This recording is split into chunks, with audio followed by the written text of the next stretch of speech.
Morning मेरे प्यारे बच्चों, मैं आपकी Sanju ma'am class 10 SST subject का चैप्टर फर्स्ट स्वर्णिम भारत प्रारंभ से 1206 ईस्वी पढ़ा रहे थे। और इसके अंदर अपन ने कई सारे राजवंश पढ़े। कल अपन ने त्रिकोणात्मक संघर्ष पढ़ा था और किस तरीके से शक्तिशाली जो राजा थे दक्षिण के, पूर्व के और पश्चिम के आपस में एक संघर्ष किया, एक युद्ध किया और त्रिकोणात्मक संघर्ष को के नाम से इतिहास में वो प्रसिद्ध हुआ। आज अपन दक्षिण भारत के 3 प्रमुख राजवंश जो इतिहास में एक विशेष स्थान रखते हैं और वर्तमान के अंदर जो अब बहुत सारी चीजें अपन ने इन लोगों से ली है, तो जैसे जैसे अपन अध्ययन करेंगे वैसे वैसे मैं आपको बताऊंगी कि क्या क्या चीजें अपन ने उस जमाने में जब ना इतनी आधुनिकता थी, ना इतना ज्यादा विकास हुआ था, तब ये सारी चीजें इन लोगों ने कर ली थी। तो आपको बहुत अच्छा ज्ञान आज प्राप्त होने वाला है और बहुत सारी नई चीजें आपको पता चलने वाली है। तो 3 राजवंश अगर मैं आपको दक्षिण भारत के प्रमुख बताऊं तो सबसे पहला अपना चोल और चेर और पांड्य, ये 3 राजवंश है। ये दक्षिण भारत के प्रसिद्ध राजवंश हुए। तो चोल जो थे ये तमिलनाडु क्षेत्र, तमिलनाडु आंध्र प्रदेश का क्षेत्र है वहां के। और पल्लव जो बीच में पल्लव ने आपको दिखाया, पल्लव का क्षेत्र भी था, थोड़ा छोटा वंश था ये, पर सबसे बड़ा चोल। चोलों के बाद चेर, ये आप इधर देख सकते हो कर्नाटक साइड का जो एरिया है, ये अपने कर्नाटक का और इसके नीचे का महाराष्ट्र के नीचे का जो क्षेत्र है वो चेर के अंदर में था। और राष्ट्रकूट भी अपन ने देखे था, जैसे महाराष्ट्र कर्नाटक उत्तर से इनके पास था। और पांड्य जिनका दक्षिणी केरल का जो है थोड़ा तमिल का हिस्सा और केरल का हिस्सा पांड्यों के पास था। तो इस तरीके से दक्षिण भारत के अंदर चोल, चेर, पांड्य 3 प्रमुख और प्रसिद्ध राजवंश हुए। इसके अलावा छोटे छोटे राजवंश हुए, उनकी भी अपन बात करते हुए चलेंगे। और चोलों के अंदर मैं स्थिति बताऊं तो ये जो कावेरी नदी है, ये देखिए बच्चों, कावेरी नदी के पास का ये नीचे का पूरा क्षेत्र इन्हीं के पास था।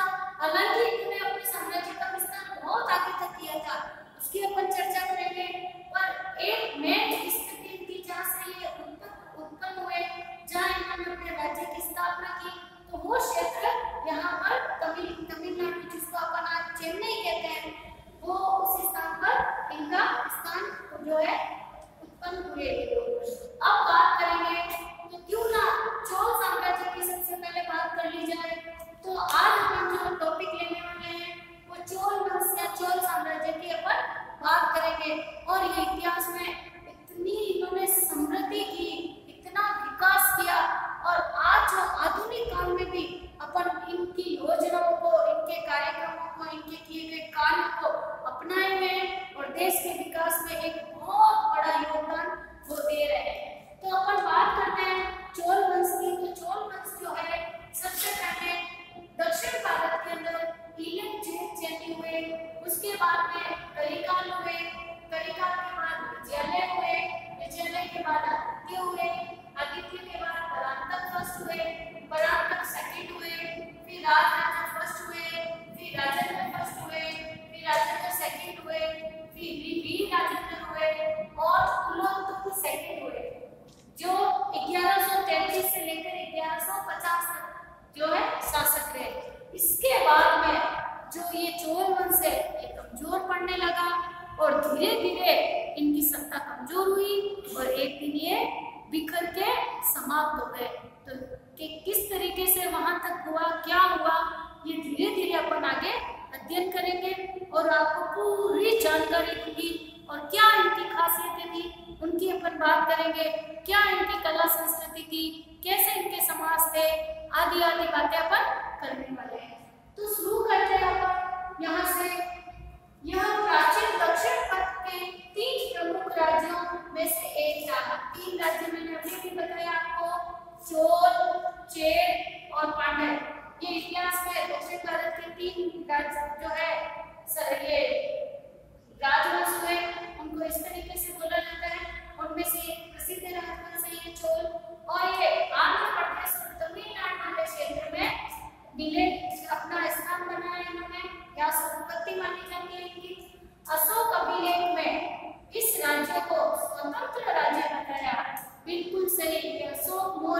अशोक के समय अपन ने इनकी और बात की थी कि दक्षिण भारत में चोल साम्राज्य बहुत शक्तिशाली था, वहां तक ये पहुंच भी नहीं पाए थे मौर्य।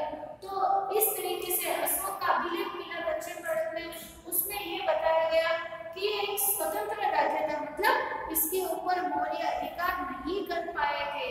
अच्छा, जो तमिल भाषी थे, दिखती बात है तमिलनाडु के अंदर है, तो अपन ने कल भी बात की थी कर्नाटक के साइड के लोग कन्नड़ भाषा बोलते हैं।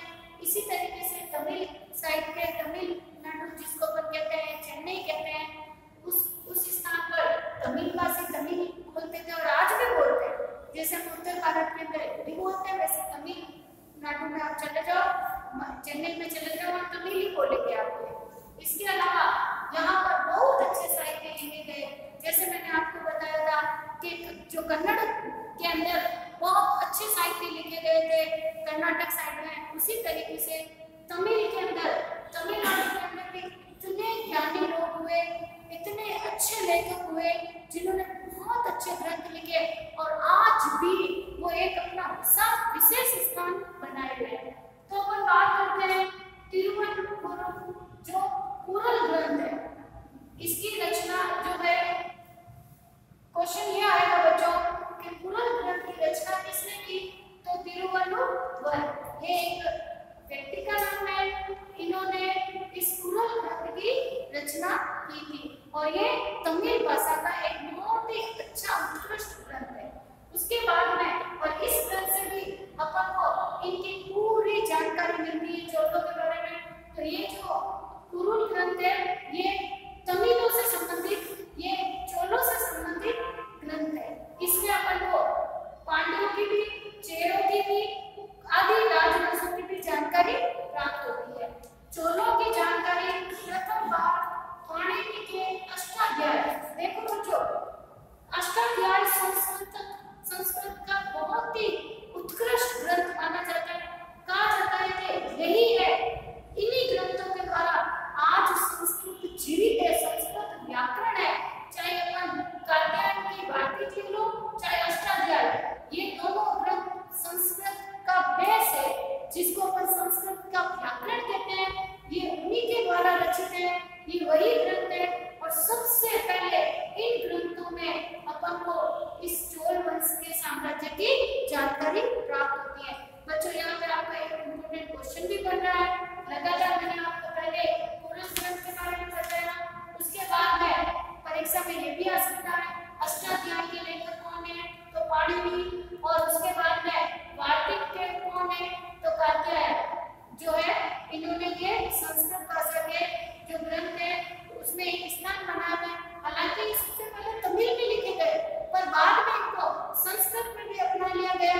तो इस तरीके से ये बहुत ही विशेष ग्रंथ माने जाते हैं और इन्हीं के द्वारा सबसे पहले जानकारी मिलती है कि दक्षिण भारत में चोल साम्राज्य का बहुत ही ज्यादा अस्तित्व और बहुत ही शानदार तरीके से शासन चल रहा था। उसके बाद में अगर बात करें तो इनकी जो राजधानी थी वो तंजावुर थी। तंजावुर भी इधर दक्षिण भारत में यहीं पर है, तो यहाँ पर तंजावुर के अंदर इनकी राजधानी हुआ करती थी। और करिकाल नाम के जो राजा हुए वो 100 ईस्वी में हुए और इन्होंने उगार नगर बसाया। ये भी दक्षिण भारत का एक प्रमुख नगर है और आज भी अपना अस्तित्व रखे हुए हैं। तो करिकाल नाम के जो राजा हुए वो 100 ईस्वी में हुए और उगार नगर बसाया। और अब हम करिकाल के बारे में आगे अध्ययन करें तो इनके बारे में एक बहुत ही शानदार जानकारी मैं आपको देने वाली हूँ कि इन्होंने सिंहल से युद्ध किया और युद्ध बंदियों से कावेरी नदी पर 100 मील लंबा बांध बनाया। तो ये सिंहल क्या, सिंहल कौन बेटा, सिंहल है श्रीलंका। वर्तमान में जिसे अपन श्रीलंका कहते हैं, पहले उसे सिंहल द्वीप कहते थे और वहां पर रहने वाले सिंहल ही कहलाते हैं। आज भी श्रीलंका के निवासियों को सिंहल ही कहकर ही बुलाया जाता है और पहले श्रीलंका को बाद में नाम पड़ा, पहले इसको सिंहल द्वीप के नाम से ही जाना जाता था। और ये जो करिकाल हुए इन्होंने सिंहल यानी श्रीलंका के लोगों से युद्ध किया और युद्ध के पहले ऐसा होता था बच्चों कि अगर सामने वाला राजा अगर युद्ध हार जाता था तो युद्ध में आए हुए जो सैनिक थे उनको बंदी बनाकर अपने वहीं पर नौकरों के रूप लेते थे, उनसे काम काज करवाते थे, नौकर की तरह उनका इस्तेमाल किया जाता था। तो ये जो है युद्ध बंदी जो थे, युद्ध में लड़ने आए थे, जब सिंह युद्ध हार गए तो उनको अपने बंदी बनाकर और कावेरी नदी पर, मैंने यहाँ पे बताया आपको कावेरी नदी के ऊपर जो है 100 मील लंबा बांध बनाया। उस जमाने के अंदर कहाँ आरसीसी हुआ करती थी, कहाँ क्रेनें थी, कहाँ आधुनिक अपने पास औजार सुविधाएं थी, ऐसे में 100 मील लंबा बांध बनाना एक बड़े आश्चर्य की बात थी। और ये काम इन्होंने परिकार में किया था 100 ईस्वी के अंदर। 100 ईस्वी में 100 मील लंबा बांध बनवाया। इस तरीके से भी याद रख सकते हैं आप। तो ये इतिहास में बहुत ही अद्भुत बात मान सकते हैं अपन। इसके अलावा ये चोलों की राजधानी जो थी गोरखपुर से कावेरी पत्तन लेके गए, यानी कावेरी नदी के नीचे जो किनारे पे पड़ता है कावेरी पत्तन फोर्ट है, वहां तक लेके गए। राजा विजयनगर का पुत्र आदित्य 880 और 960 ईस्वी के बीच में हुए और पल्लव को पराजित किया। इन लोगों ने किसको पराजित किया? पल्लवों को। पल्लव मैंने आपको बताया, पल्लव की एक राजवंश है और इनको इन्होंने पराजित किया, यानी एक छोटा सा राज जो स्थापित हुआ था उनको इन्होंने जो है हराया। उसके बाद अगर अपन बात करें परांतक फर्स्ट की, तो परांतक फर्स्ट ने पांड्यों की राजधानी मदुरै पर अधिकार किया। देखो बच्चों, पांड्य मैंने आपको भी बताया पल्लव में दक्षिण भारत के अंदर पांड्य और यहाँ पे मदुरै, यानी अपन के भारत के अंदर सबसे दक्षिण का जो पॉइंट बनता है, जो नगर मिलता है अपन को, वो मदुरै है। और यहाँ पर बहुत ही खूबसूरत मंदिर बने हुए हैं। विश्व प्रसिद्ध मीनाक्षी मंदिर भी यहाँ पर बना हुआ है, जो अपनी कला और सौंदर्य के लिए अद्भुत पहचान रखता है। तो यहाँ पर ये इनकी राजधानी हुआ करती थी, इस पे भी इन लोगों ने अधिकार किया। और इसके बाद में इन्होंने संपूर्ण मद्रास, मैसूर बिल्कुल कर्नाटक, टीपू सुल्तान माना आपने, मैसूर पर और सिंहगीर यानी श्रीलंका पर अधिकार कर एक छत्र सम्राट बने, यानी पूरा दक्षिण भारत। देखो बेटा, जहाँ मैं आपको सिंहगीर कह रही हूँ, आज जो अपन के इंडोनेशिया है, जावा सुमात्रा है, ये दक्षिण का जो भी बंगाल की खाड़ी के नीचे का हिस्सा है, ये म्यांमार है, इन सभी जगहों पर चोलों ने अपना आधिपत्य जमाया था। आज भले ये सब अलग अलग देश हो गए हैं, भारत से टूट के अलग हो गए, पर एक समय इस चोलों का एक छत्र सम्राट के रूप में इन्होंने शासन किया था, यानी एक ही राजा इन सब जगहों को संभाले हुए थे, एक ही राजा का वहां पर शासन चलता था, तो वो चोल थे। अच्छा, इसके अलावा इसने अपनी राजधानी तंजौर में शिव का राजराजेश्वर, एक शिव का मंदिर है जिसका नाम है राजराजेश्वर, जिसको वृद्धेश्वर मंदिर भी कहा जाता है, उसको बनवाया था। ये भी इतना खूबसूरत मंदिर है कि देखने लायक जगह है। कई सारे कंपटीशन एग्जाम में भी ये प्रश्न पूछा जाता है कि राजराजेश्वर का मंदिर कहाँ पर है या इसका निर्माण किसने करवाया, इस तरीके के क्वेश्चन पूछे जाते हैं। और ये भी क्वेश्चन आ सकता है कि राजराजेश्वर या वृद्धेश्वर मंदिर है जो किस वंश ने बनवाया, तो चोल वंश के जो राजा हो गए या राजा हो गए, उन्होंने इसका निर्माण करवाया था। क्वेश्चन ये भी पूछ सकते हैं, राजा राजेश्वर ने कौन सा प्रसिद्ध मंदिर का निर्माण करवाया दक्षिण भारत में, तो आप वृद्धेश्वर मंदिर भी कह सकते हैं। इसके बाद में राजेंद्र फर्स्ट के पास शक्तिशाली नौसेना थी और स्थल सेना तो थी पहले से, इन लोगों के पास विशाल स्थल सेना के साथ साथ में नौसेना भी थी। नौसेना अपन पहले बात कर चुके हैं, जिसे अपन नेवी या जल सेना कहते हैं, होनी थी, क्योंकि आपने देखा इधर इनका शासन दक्षिण भारत में, इधर बंगाल की खाड़ी का समुद्र, हिंद महासागर का समुद्र और ये दूर तक अपना अगर शासन किए हुए थे, तो इनके पास एक नौसेना यानी नेवी होनी जरूरी थी। तो इनके पास विशाल नौसेना और थल सेना दोनों थी, तभी इतने बड़े साम्राज्य पर ये शासन कर पाए। ऊपर उड़ीसा तक पहुंच गए थे, नीचे अपने श्रीलंका, उसके बाद ये इंडोनेशिया, म्यांमार, जावा सुमात्रा, विभिन्न जगहों पर इनका शासन फैला हुआ था। इसके बाद में इन्होंने राजेंद्र नौसेना थी और उसने पेरू और अंडमान निकोबार द्वीप समूह भी जीत लिए थे। जो बंगाल की खाड़ी के अंदर अपन अंडमान निकोबार द्वीप समूह कहते हैं, इनके ऊपर भी इनका अधिकार हो गया था। उसके बाद धीरे धीरे जैसे आगे राजा हुए तो इसने बंगाल के राजा महिपाल को, इसकी अपन ने बात की थी बाल वर्ष पढ़ते वक्त, महिपाल जो हुए थे ये बंगाल के अंदर हुए थे, इनसे भी इन्होंने युद्ध किया था। जब मैंने आपको राष्ट्रकूट पढ़ाया, जब मैंने आपको पाल वंश पढ़ाया, जब मैंने आपको गुर्जर पटियार पढ़ाया, तब भी मैंने इनमें से कई सारे राजाओं के नाम लिए थे, क्योंकि दक्षिण भारत से ऊपर आकर इन्होंने उनके साथ युद्ध करके और विजय हासिल की थी। उसके बाद में महिपाल से युद्ध किया और कलिंग बिल्कुल वही कलिंग का युद्ध जो अशोक मौर्य के लिए अपन ने माना गया और पूरे इतिहास को बदल के रख दिया था इस युद्ध ने, क्योंकि अशोक ने कलिंग के बाद हमेशा के लिए युद्ध नीति का त्याग कर दिया था। तो यहाँ पर वही कलिंग है जो वर्तमान के उड़ीसा में पड़ता है। तो उड़ीसा, दक्षिणी कोसल जो है बंगाल, मगध ये वर्तमान का बिहार होते हुए गंगा नदी तक यानी उत्तर भारत तक ये अपने साम्राज्य को फैला चुके थे, यानी इतने बड़े क्षेत्र को ये जीत चुके थे। इसका पुत्र राजा धीराज जो हुआ ये 1044 से 1054 ईस्वी में हुआ और ये चालुक्य राजा सोमेश्वर से युद्ध करते हुए मारा गया। यानी अपन ने ये देखे चालुक्य जो राजा हुए यहाँ पर कर्नाटक साइड में इनसे युद्ध करते हुए मारा गया। इसके बाद अपन आगे बात करें कि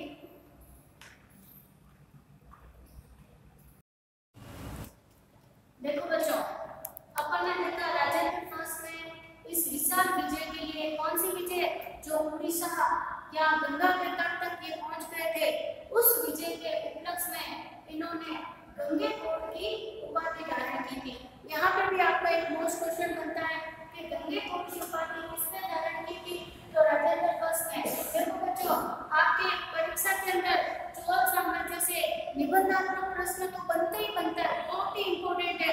ये प्रश्न तो आपके 100% बनता है चोल साम्राज्य के ऊपर निबंधात्मक प्रश्न के अंदर। इसके अलावा छोटे छोटे प्रश्न भी आपके इसमें से पूछे जाते हैं। इसके बाद में वीर राजेंद्र जो थे जिनका शासनकाल 1034 से 69 तक मानते ने चालुक्यों को कुंडल संगम युद्ध के अंदर परास्त कर राजाधिराज का बदला लिया।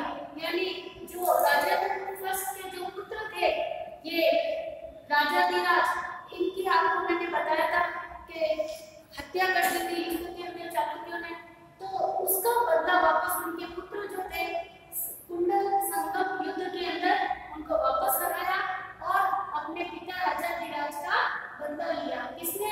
वीर राजेंद्र।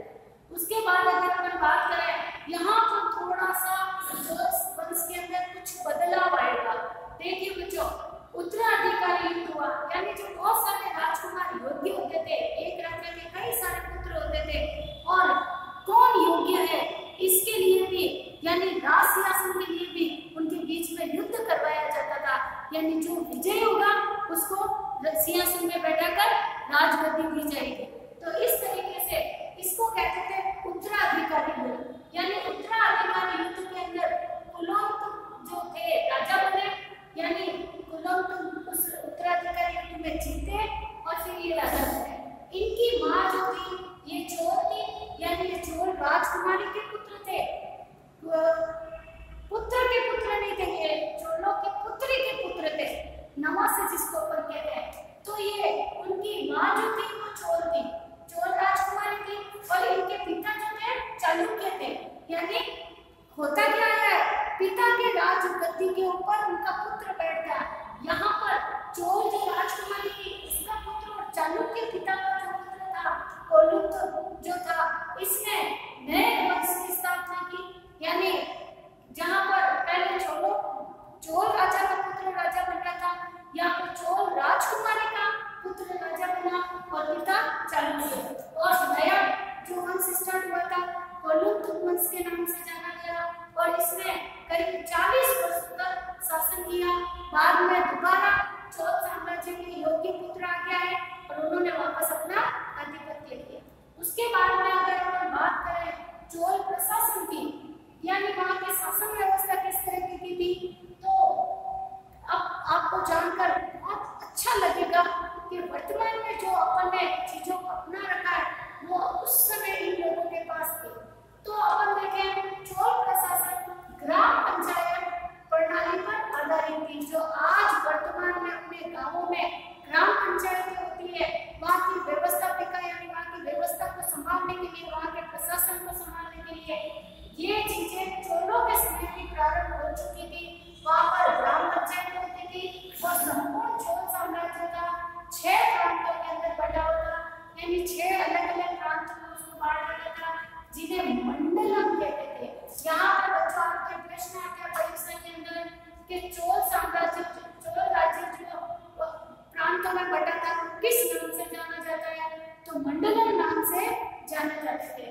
या प्रश्न ये भी पूछ सकते हैं बोर्ड परीक्षा में, मंडलम क्या है, तो मंडलम चोल साम्राज्य के जो प्रांत थे उनको मंडलम कहा गया। मंडलम के उप विभाग यानी आगे से आगे छोटे-छोटे भागों में बटा हुआ था। तो मंडलम सबसे बड़ा विभाग था, इसका उप विभाग कोटक था, कोटक का उप विभाग नाटू था, नाटू का उप विभाग कोरम था और कोरम का उप विभाग ग्राम था।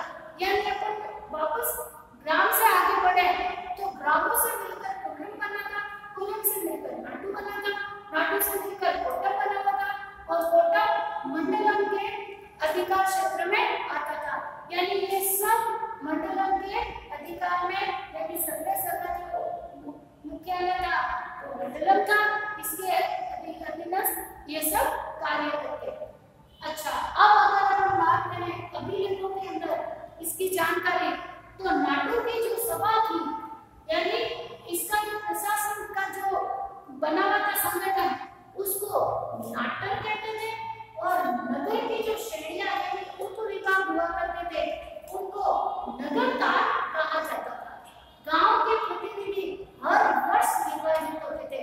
देखो बच्चों, जैसे अपने वर्तमान के अंदर 5 साल में चुनाव होते हैं, निर्वाचन होता है, यानी गांव के लोग, शहर के लोग, नगर के लोग, देश के लोग, जिस स्तर का चुनाव होता है उस स्तर पर जो है वोट कर आते हैं वरिष्ठ नागरिक और अपने नेता को चुनते हैं।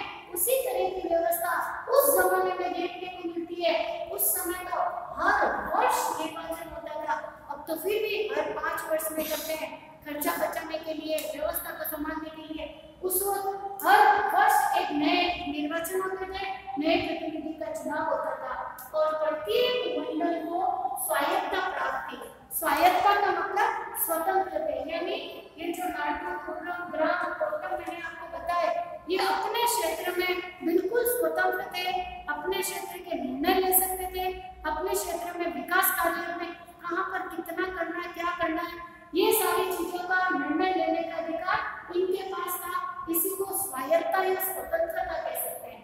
राजा सर्वप्रमुख और स्वतंत्र होता था, यानी मैंने आपको बताया पूर्व नाटू में और नाटू कोटक और कोटक मंडलम के जो है नियंत्रण में व्यवस्था के अंदर चलते थे। अपने क्षेत्र के निर्णय तो स्वयं लेते थे, पर इनके ऊपर इनका अधिकार होता था, नजर रखी जाती थी। पर राजा जो होता था ये सर्वप्रमुख होता था और पूरी तरीके से स्वतंत्र था, यानी ऐसे कोई भी विभाग नहीं बना हुआ था कि वो इसके ऊपर कंट्रोलिंग रख सके। तो राजा पूरी तरीके से स्वतंत्र और प्रमुख पद था। भूमि की उपज का 1/6 कर के रूप में लेते थे। कर, जिसको अपन टैक्स कहते हैं, पिछले जो राजवंश बताए तभी मैंने आपको बताए थे कि राजा महाराजा जो है राज्य की व्यवस्था को संभालने के लिए टैक्स लिया करते थे। तो ये लोग उनकी उपज का यानी जो उत्पन्न होता था उसका 1/6 भाग यानी 6वां भाग टैक्स के रूप में लेते थे। और ये जो टैक्स 1/6 भाग है ये या तो अनाज के रूप में देते या स्वर्ण मुद्रा के रूप में दे सकते थे, यानी स्वर्ण मुद्रा भी काम में ले सकते थे या अनाज जो उत्पन्न हुआ वो भी देकर अपना टैक्स चुका सकते थे। अब बात करेंगे इस समय जो सोने के सिक्के चलते थे उनको क्या कहते थे। तो चोल साम्राज्य के समय सोने के सिक्के कांसो कहलाते थे, जो 16 ओस का होता था। ये ओस बच्चों एक तौल की पद्धति है, जैसे अपन ग्राम कहते हैं